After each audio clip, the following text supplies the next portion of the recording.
ज्यांच्यामुळे मला आयुष्यात त्रास झाला असा सगळ्यांचा मी ऋणी आहे, कारण त्यांच्यामुळेच मला कसे वागायचे नाही हे चांगलेच कळले आहे.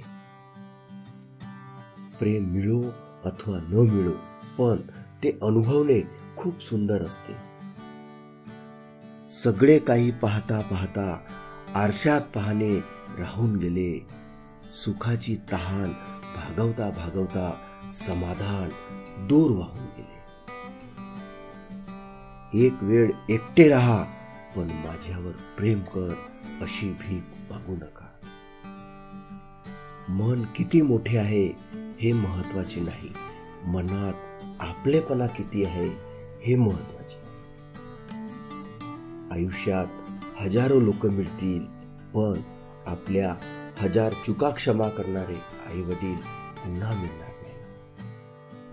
वेळेला कोणी धावून येत नाही आणि वेळ निघून गेल्यावर बोलतात, मला सांगायचे होते की मी आलो असतो.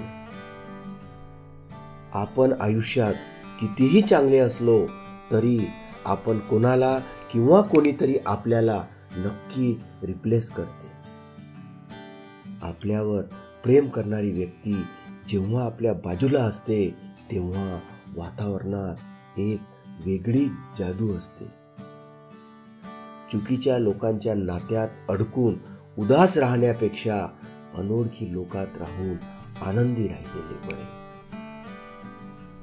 प्रेमात हरलात म्हणून स्वतःला दोष देत बसू नका. कदाचित देवाने त्याहीपेक्षाही चांगली प्रेम करणारी व्यक्ती तुमच्या नशिबात लिहून ठेवली असेल.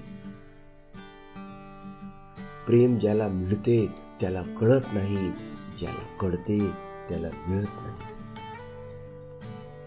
लाख सुंदर लोक आहेत या जगात, पण जी व्यक्ती अलगद आपल्या मनात बसते तिच्यापेक्षा सुंदर कोणीच नसते. आयुष्यात खूप काही नसले तरी चालेल, पण नाराज असल्यावर काय झाले म्हणून हक्काने विचारणारे कोणीतरी हवे. खूप गरज असल्यावर निस्वार्थ मनाने धावून येणारी व्यक्ती करोडो रुपयांपेक्षाही महाग असते. आयुष्य कितीही सुंदर असले तरी मैत्रीशिवाय अपूर्ण आहे. माझ्या डोकेदुखीच्या कारण पण तूच आहेस आणि त्या डोकेदुखीची औषध पण तूच आहेस. नजरेत साठवलेल्या आठवणी कॅमेऱ्यात घेतलेल्या फोटोपेक्षा जास्त छान असतात.